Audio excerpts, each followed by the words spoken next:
them. Yes, Ezreal does have physical damage. A high amount of magic damage from the Ezreal, Vladimir and Corki, as well as the Galio. Going to be a lot of magic damage there too. We'll see if And now I'm going to forget. But he was just hiding in the brush, trying to get the kills down. Oh, here he goes! Goes in for it. One last shot back. It's heated. Bjergsen getting a kill. First blood going over as well. That after this recall, you should see Arrow and Big reestablish bot lane pressure. You should see them moving towards the Mountain Drake and using that as a way to threaten potential neutral objectives. Cadian top. Dokla trying to get out. He's going to be going down as Broken Blade picks up that kill. Stuff as well. It'd be good for the first attack, but Dokla playing a bit safe. Puts a charge down. Nice defiance. It'll be all right. Yeah, I think Keep going for this. Cadian might go for the dive. Cataclysm goes down. Throws out the ulti, charges back and forth to try to deny the auto attacks. He gets a little bit of healing back, but it's not going to be enough. There's the stopwatch plays that TSM is waiting for, and they come out with another kill on Dokla in the top lane. That goes to Broken Blade as Optic start off the Mountain Drake. Yeah, fantastic job, honestly, using the early stopwatch there from Acadian. They can fully dive onto it. Optic will respond with the Mountain Dragon, and now Crown up to the top side looking for a trade kill. Oh, this is going to be the pickup here. A little retribution for his teammate Dokla, and Crown picks up a second kill for himself. This mid lane turret. Dokla to push top. Teleports up if the team goes for anything, but Sven and Smoothie both on the inside track for Optic, Arrow, and Big, and TSM grab mid, and they're able to come down and get the Ocean Drake.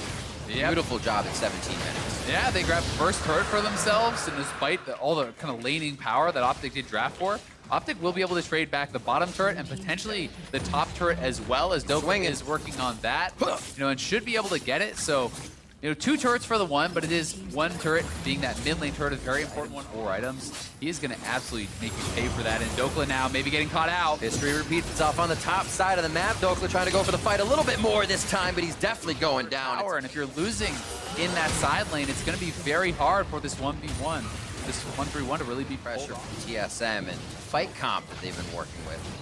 Gonna hold off Optic for now. Broken Blade going quite low. Dardoch wants to get himself in a little bit closer as Big starts to pressure Bjergsen on the outside. Smoothie's into the middle of the fight as Big looking to try and crowd control the rest of the team. Dardoch forward as Dokla's now in a 3v1 situation. Up and down is Smoothie, but is not going to provide any help for Sven. Firing in from the outside, Acadian goes down the top near mid lane. And Bjergsen, they cannot get their shots in quick enough as Optic is just flashing around these fights. And they can go straight to Baron. This is 23 minutes in. They do have a Mountain Dragon. Acadian is down.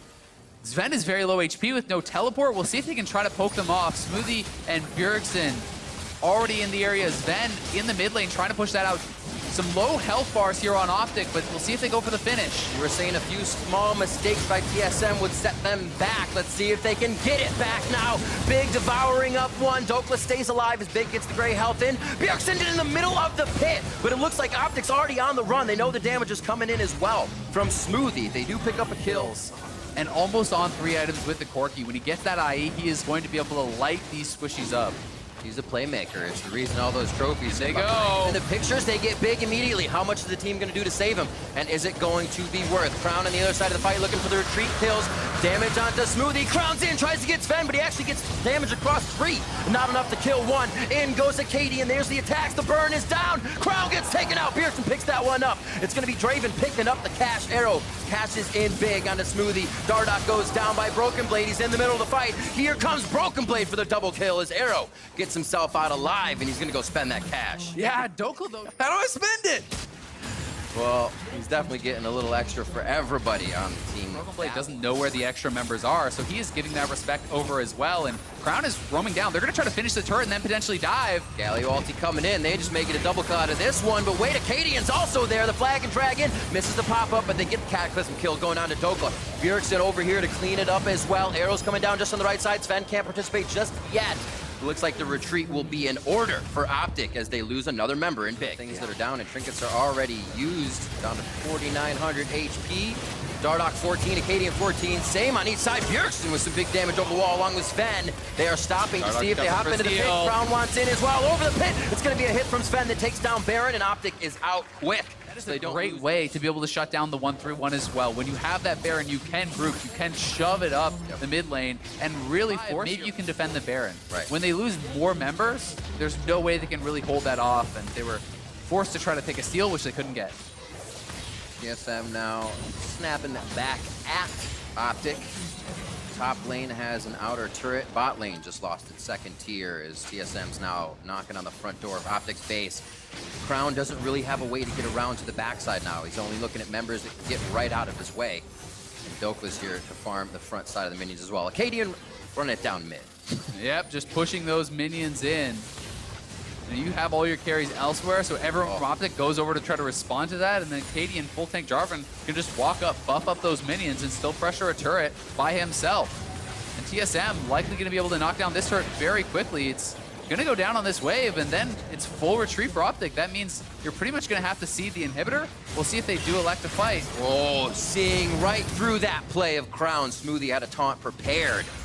And it looks like they're going to get some good damage on and force him to the fountain. He leaves his clone out to be a nuisance. And imagine this push happening the other way. Optic has had 2 straight waves pounding into that top side turret on TSM's side, but nobody's been there to even pick it up or push it in. And TSM's able to stay and play. The ultimate coming out from Dardoch just misses as Broken Blade takes the front end of damage. They love that. The Vladimir's just going to heal back up. Dardoch looking for possibly another way back in to help his team as now everybody's on the retreat, turning tail. And it's going to be an inhibitor that follows next on their side.